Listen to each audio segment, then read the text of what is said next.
পুরো শীতকালটায় বাজারে নানা রকম তরতাজা শাকসবজি থাকে, তা দিয়ে আমরা বাঙালিরা নানা ধরনের রান্না করে থাকি। আজকে আপনাদের সাথে শেয়ার করব একদম সহজ সরল পালং শাকের একটি দুর্দান্ত পদ, যেটা গরম ভাতের প্রথম পাতে খেতে অসাধারণ লাগবে। তো চলুন দেখে নিই। নমস্কার, আমি সঞ্চিতা। কুকিং উইথ সঞ্চিতাতে আপনাদের স্বাগত জানাই। পালং শাক দিয়ে শীতকালে নানা রকম পদ আপনারা নিশ্চয়ই বানিয়েছেন। একবার হলেও এইভাবে ট্রাই করে দেখবেন। আশা করি আজকের রেসিপিটা আপনাদের ভালো লাগবে। প্রথমে আজকের পালং শাকের চচ্চড়ি বানানোর জন্য আমি এখানে নিয়েছি মূলো, আলু, বেগুন আর কুমড়ো। আপনারা চাইলে শীতকালীন আরও কিছু সবজি এখানে যোগ করতে পারেন। আর নিয়েছি পালং শাক। পালং শাকটাকে একদম দেখুন ছোট ছোট করে কেটে নিয়েছি, তাতে তরকারিটা বেশ মাখো মাখো হবে। ভালো করে ধুয়ে পরিষ্কার করে সব রেডি করে নিয়েছি। এরপর এখানে আমি একটু মাছের মাথা নিয়েছি, লবণ আর হলুদ দিয়ে এটাকে ম্যারিনেট করে রেখে দেব 5 থেকে 10 মিনিট। ম্যারিনেট করা হয়ে গেলে এরপর চলে আসব মূল রান্নায়। দেখুন ম্যারিনেট করা হয়ে গেছে মাছটা। পালং শাকের চচ্চড়ি বানানোর জন্য প্রথমেই কড়াইটা ভালো করে গরম করে আমি এখানে প্রায় 3 টেবিল চামচ পরিমাণ সর্ষের তেল অ্যাড করেছি। এই ধরনের চচ্চড়ি সর্ষের তেলে খেতেই বেশি ভালো লাগে। প্রত্যেকটা মাছের মাথা তেলের মধ্যে অ্যাড করে খুব ভালো করে একদম লাল লাল করে মাছের মাথাগুলো আমি ভেজে নেব। মাছের মাথাগুলো ভালো করে ভেজে নিয়ে তারপর চলে আসছি পরের স্টেপে। মাছের মাথাগুলো দেখুন সুন্দর করে ভাজা হয়ে গেছে।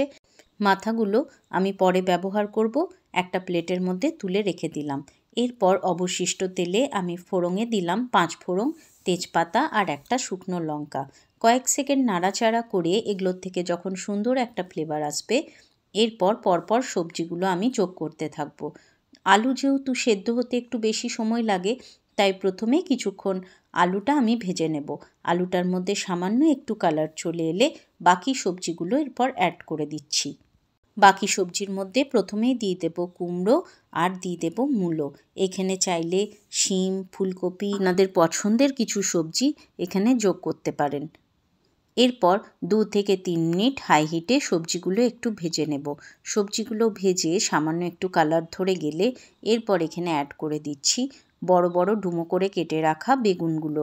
বেগুনগুলো ভাজতে বেশিক্ষণ সময় লাগবে না, তাই বেগুনগুলো শেষে অ্যাড করলাম। এরপর নাড়াচাড়া করে চাপা দিয়ে আরও 2-3 মিনিট মিডিয়াম হিটে রান্না করে নেব।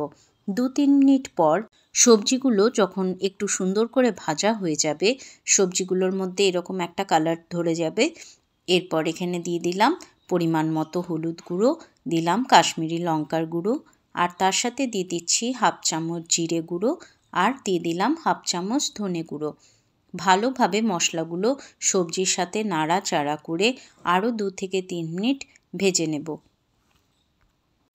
একটু নাড়াচাড়া করে নিয়ে এরপর এখানে যোগ করে দিচ্ছি আগের থেকে কেটে ধুয়ে পরিষ্কার করে রাখা পালং শাকগুলো।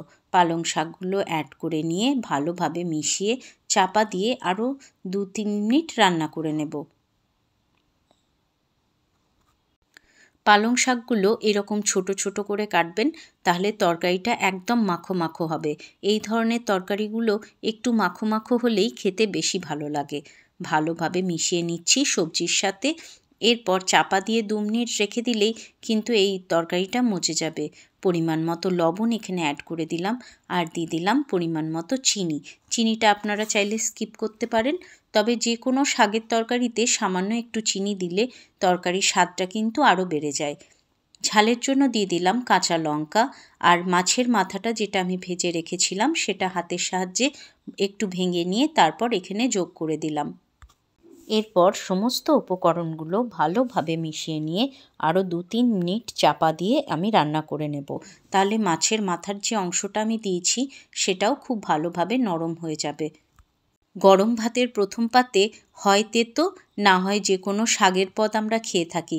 এই রকমভাবে মাছের মাথা দিয়ে শাকের চচ্চড়ি অবশ্যই একবার ট্রাই করে দেখবেন।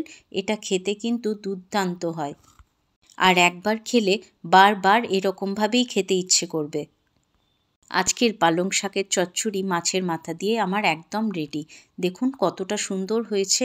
তেজপাতার ফ্লেভারটা এখানে যোগ হয়ে গেছে, তাই আমি তেজপাতাটা বাদ দিয়ে দিলাম। এরপর ভালোভাবে সমস্ত উপকরণ মিশিয়ে আমাদের আজকের পালং শাকের চচ্চড়ি একদম রেডি। দেখুন কতটা লোভনীয় হয়েছে। গরম ভাতের সাথে এটা এত দুর্দান্ত লাগবে খেতে, একবার না খেলে বুঝতেই পারবেন না।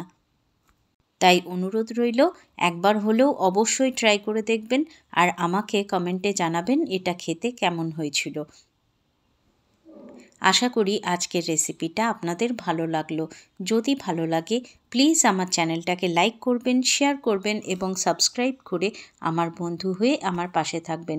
আমার নতুন বন্ধুরা বেল আইকনটা প্রেস করে অল নোটিফিকেশানটা অন করে দেবেন, তাহলে আমি যখনই ভিডিও দেব আপনাদের কাছে নোটিফিকেশান চলে আসবে।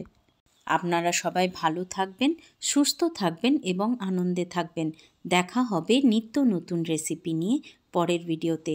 আজকের মতো তাহলে এখানেই বিদায় নিলাম। টাটা।